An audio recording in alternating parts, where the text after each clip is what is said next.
Hello everyone, and welcome to the first Tarot Tuesday on this channel. Even though this isn't actually tarot, it's cartomancy, but it's similar, so yay! I actually got a new cartomancy deck who I want you guys to meet. Just look at him. God, I just love his colors. His name is Blue, and he's a little sarcastic, so I apologize in advance if he seems like he's making fun of any of you sometimes. Now, before we begin, I want to say thank you to everyone who sent in questions. However, I did notice that a lot of you failed to send in a name, nickname, or initials. Plenty of you forgot to send in star signs or elements, and a lot of you failed to give me an age. I will let it slide this week, but I would just like to remind you that I am doing these readings for free. Please be courteous, follow my instructions to receive a free reading. Next week, if the instructions are not followed, I will be forced to delete your ask. And again, don't worry, I won't be revealing your age on my channel, it just helps me understand a more appropriate way to read your answers. Alrighty, with all of that out of the way, let's get to our first reading. Jasper asks, how can I improve my writing? It's been a struggle to put words to paper lately. For those of you that don't know, Jasper is one of my long-standing friends, probably my longest-standing friend in the witchcraft community. One day, we will platonically elope together, and it will be beautiful. Jasper, your card is the Jack of Spades. If conventional writing methods aren't working for you, try something a little off the rails. The mundane may not be the answer. Try a new method. Now, if you want some advice just from one writer to another, try writing sprints. They've been working for me and the husbando. Forcing Cupid asks, when will I meet my future spouse, and do they have a message for me? Well, we want to try and avoid questions that directly pertain to the future, if we can, Cupid. The future is ever-changing, and what the future is today may be different by tomorrow based on your own actions. Nevertheless, let's see what Blue has to say on the matter. Your card is the Seven of Diamonds. This card foretells displeasure, unsteady tides, and hidden details. Honestly, it just sounds like it's describing how you're going to feel after this reading. Unfortunately, I can't really garner much from this, and I apologize. SB asks, I will be graduating high school soon, and I need to choose a major. I'm interested in both music and fashion. Would either of these be a good major for my career? Sounds like you're very creative, SB, and I gotta say, I'm impressed by you. After I got out of high school, I never wanted any more schooling again. I think it's great that you're planning for college. Your card is Queen of Hearts.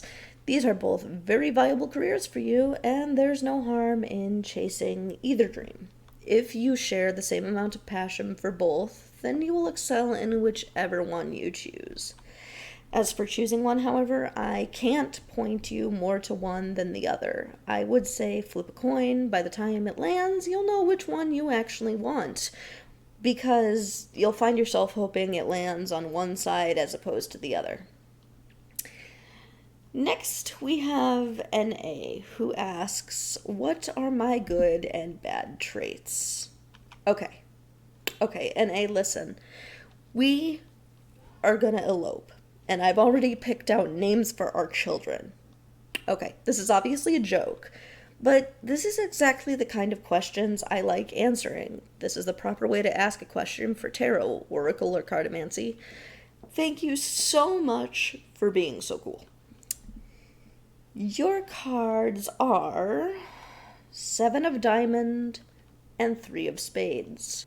Your positive traits are your openness and that you are quite easy to please. People can expect you to do the things that you say you will and view you as reliable. However, your negative traits come from your inability to communicate your thoughts or emotions exactly as you feel them, and you tend to be unable to understand certain viewpoints that conflict with your own. You can be argumentative at times. It sounds like you're overall a good person with just a few awkward flaws. It's easy enough to work on remedying those. Keep on keeping on and try to continue doing good in this world. Stan the Man asks, what can I do to be better for myself and my friends? That is one wholesome question, Mr. Man. I like it a lot. Your card is the King of Clubs. You already possess a natural charm. Fear of disappointing those around you may cause you to lock that all away in favor of self-loathing. Allow yourself to be open and let that natural charm come out. They are your friends after all, and they likely already see the good in you. I wouldn't give it too much thought. It sounds like you're already doing a lot of good for you and your friends. Just keep up the good work. And try to remember to loosen up a little bit. Serenity asks, how do I know if my manifestations are working or not? Serenity, your card is the Ace of Heart. The Ace of Heart talks about strengthening bonds and connections. Willing something into the world is not quite enough. Manifesting is great, but there's an effort that goes into it. The squeaky wheel gets the oil, so to say. The more you put effort into swaying your desires in the direction you want, the more you will see the result of the manifestation. So don't forget to get in there and give it some elbow grease. Renew any sigils, spells, chants, or anything else you do to manifest, but also put in some real-world effort along the way. Amber asks, what would a tarot reader tell my future spouse about me? Now, that there is an interesting question, and one I can get behind. A little introspective, if I do say so. Amber, your card is the Ace of Spades.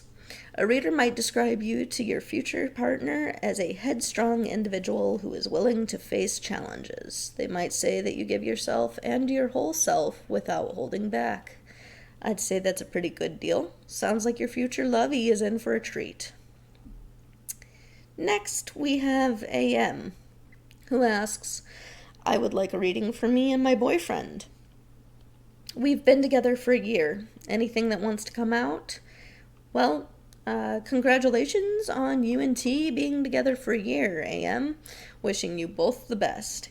Your card is Eight of Clubs.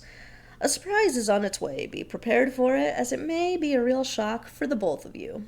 Sorry about how vague that is. I know. Sometimes it do be like that, though. But hey, I hope the surprise is really good for the both of you. And last, we have Mavis, who asks, should I make a move toward my crush? Ooh la la, Mavis. Got your eye on someone special?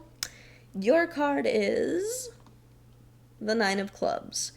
You've got nothing to lose and only love to gain. You miss 100% of the shots you don't take.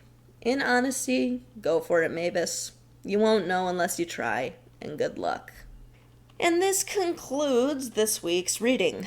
Thank you so much to everyone who sent in questions. I had fun reading for all of you. Remember, next week, if you send in a question, please read the pinned post on the blog all the way through, because next week, if you don't, I will have to delete your ask. For those of you wondering, you can send asks to the Tumblr blog, the_alabaster-crow. I'll see you all next week, and until then, take care.